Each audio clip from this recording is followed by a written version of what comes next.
Vamos lá então, pessoal. O presidente dos Estados Unidos, Donald Trump, citou as importações brasileiras de aço russo e chinês como parte das justificativas para impor tarifas de 25% nas importações dessa matéria-prima. Isso, segundo Trump, afetaria a produção americana. Reportagem de Luciana Amaral. Siderúrgicas brasileiras refutaram as declarações de Donald Trump.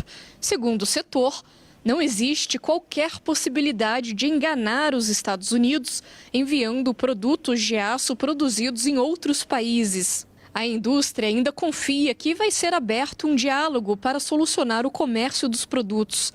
Em 2018, Trump tinha colocado tarifas aos metais, mas um acordo foi costurado e a Casa Branca acabou retirando as taxas.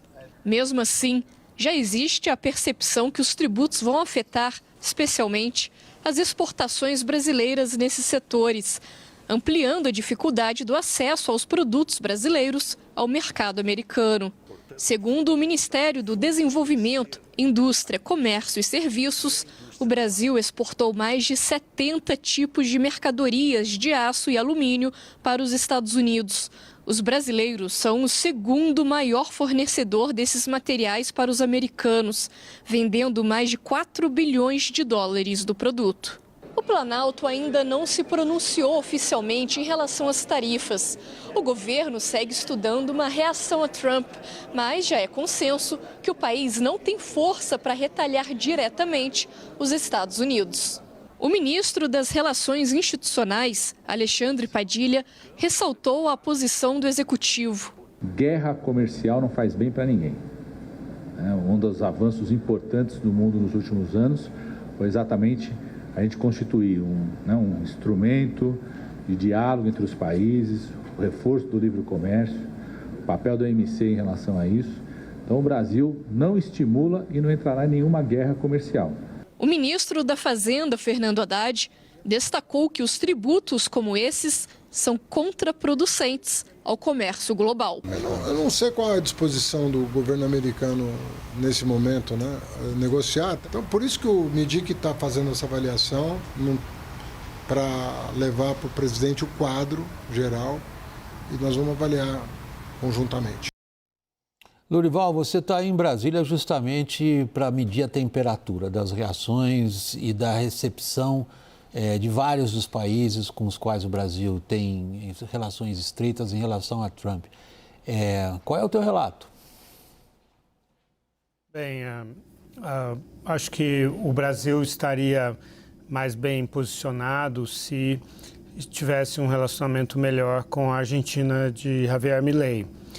A Argentina também exporta aço e alumínio para os Estados Unidos e participaram daquela primeira fase de 2018, quando foram impostas as tarifas do Trump pela primeira vez e quando havia um bom relacionamento entre os dois países.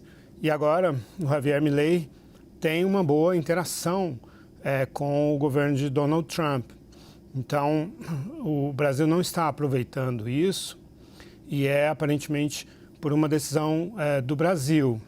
Desde o G7, em junho do ano passado, na Itália, e depois o G20, em novembro, no Rio de Janeiro, o Milei fez movimentos na direção de tentar um diálogo com o presidente Lula, que, no entanto, aparentemente insiste na tese de que o Milei precisa pedir desculpas primeiro por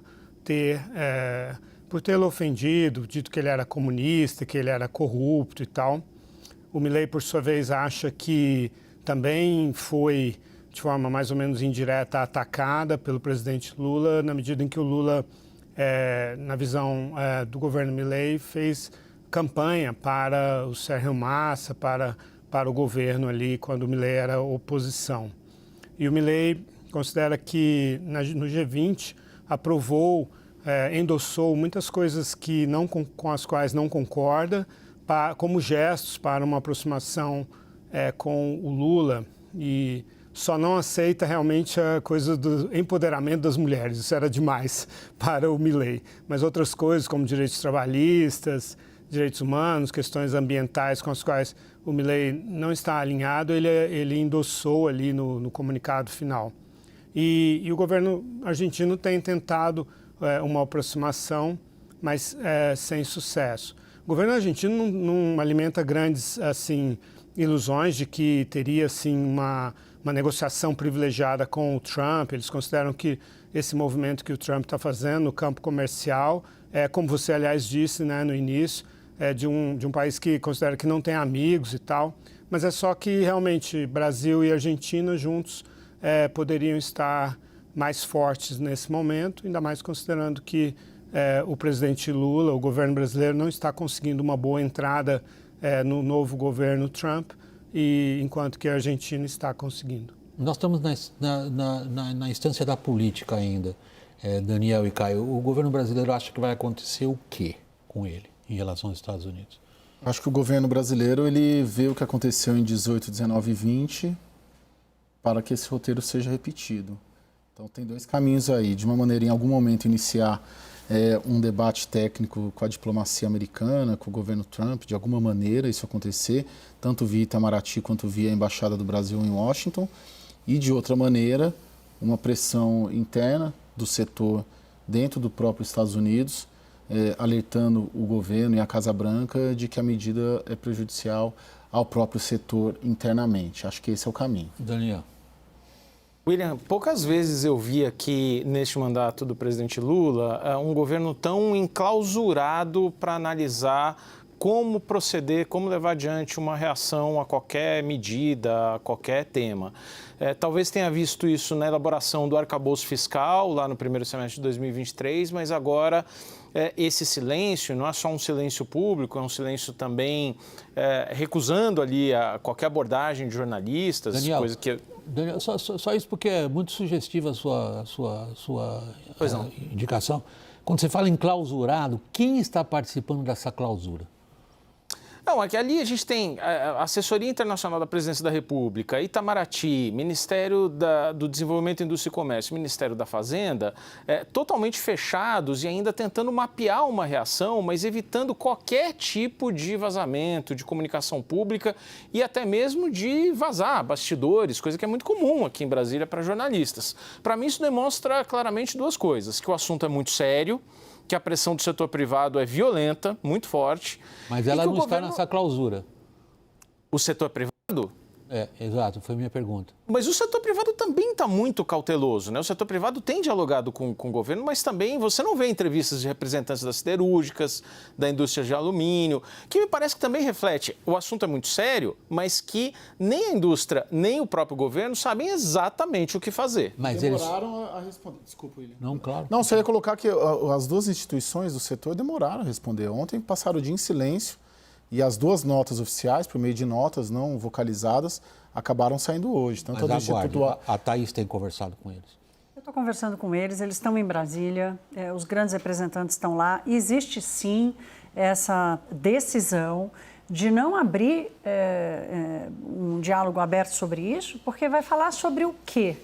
A medida do Trump começa a valer 12 de março, falta um mês ainda. Até lá, se na hora que Donald Trump lança medidas contra México, Canadá e China, 3 dias depois ele volta, essa que é uma negociação aberta com o mundo inteiro, tem um mês para acontecer. Então, o que eles me dizem é o seguinte, olha, primeiro, nós achamos que o governo tem uma preocupação, de um lado, de não parecer fraco. O governo não quer parecer fraco diante de Donald Trump, mas, ao mesmo tempo, também não vai sair na frente, olhando para outros pares. Nenhum país teve uma reação abrupta à decisão de Donald Trump. Está todo mundo meio com o pé atrás e cada um precisando proteger o seu lado. Então, acho que tem pelo menos existe ali essa combinação, né, tanto do setor privado quanto do governo, de ninguém sair falando, ninguém sair fazendo bravata, nem para defender o Brasil, nem para atacar os Estados Unidos, para que a estratégia de defesa e especialmente de negociação seja feita da forma mais técnica possível. O Brasil tem argumentos, na visão dos empresários, o Brasil tem argumentos para defender uma manutenção de acordos e de cotas e de uma situação mais favorável para a exportação do aço brasileiro. Lorival, na sua primeira resposta, você deixou claro que o Brasil teria tido uma boa possibilidade de articular algo como, digamos, a expressão é minha, como uma resistência comum com o nosso mais importante vizinho, que é a Argentina, que você deixou claro, isto não está acontecendo. Há algum outro tipo de articulação internacional em curso? Por parte do Brasil ou por parte de outros países? Sim, ou por parte de outros países em relação a nós. Não, assim, a União Europeia, por exemplo, ela está agindo de uma forma concertada, né? Assim, eles estão falando em uníssono, não é? Existe uma diferença institucional entre a União Europeia e o Mercosul, porque o Mercosul ele é construído de tal forma que a defesa comercial ela é bilateral, né? Então, quando se trata de responder no aspecto das importações, aí existe a tarifa externa comum, existe uma política comum dos 4 países. Agora, quando se trata das nossas exportações para outros países de fora do Mercosul, aí isso que é chamado de defesa comercial, quando de alguma forma é atacada, né, atacado o acesso desses países a outros mercados, aí é bilateral, ok. Mas politicamente, o que se considera dentro do Mercosul é que poderia haver uma resposta um pouco mais coordenada, mais articulada entre os países, dado o aspecto tão abrangente, né, tão horizontal da estratégia americana, né? Então, o Donald Trump não está pegando especificamente um determinado produto e lançando tarifas. Ele pegou o aço e o alumínio, mas ele está ameaçando também fazer a reciprocidade de todas as tarifas de todos os países, diz que não haverá exceções. Então, nesse sentido, se justificaria uma articulação dentro do Mercosul, mas essa relação inexistente praticamente hoje entre Brasil e Argentina, ou entre os governos de Brasil e Argentina, isso inclui tanto a chefia do executivo quanto as chancelarias, né? Está comprometendo muito o Mercosul inteiro, num momento que é muito importante para todos esses países. Paraguai e Uruguai não exportam aço e alumínio para os Estados Unidos, mas existe toda essa ameaça com relação às nossas tarifas, que aí sim são tarifas comuns, né, da casa que caiu de 13%, aliás, de 14%, para 11% no governo Bolsonaro e Macri, né? Então, 11% ainda é bem alto, né? Da OCDE está entre 4% e 5%. Então, os Estados Unidos nós somos um alvo muito fácil para os Estados Unidos e é um problema comum aos 4 países do Mercosul, que o Paraguai, por exemplo, exporta carne para os Estados Unidos, né? O Uruguai também exporta vários produtos, madeira, carne, soja. Então, gostariam que a liderança do Mercosul, e a presidência está com a Argentina atualmente, estivesse mais bem articulada. Uma situação em que 2 possíveis interlocutores, um direto que é os Estados Unidos e outro a Argentina do Milei, são 2 interlocutores que o Palácio do Planalto torceu e defendeu e de alguma maneira operou para que eles não estivessem lá. O Palácio do Planalto, de certa maneira, torceu muito para o Sérgio Massa contra o Milei e o próprio Lula declarou que torceu para a Kamala Harris. E numa situação como essa, ou você negocia direto com o Trump, para o qual o Palácio do Planalto torceu contra, ou com o Milei, ou usa o Milei como interlocutor, que é alguém que o PT, principalmente, mandou, inclusive, equipe lá para fazer campanha adversária. Então, você tem um bloqueio também dos canais, né?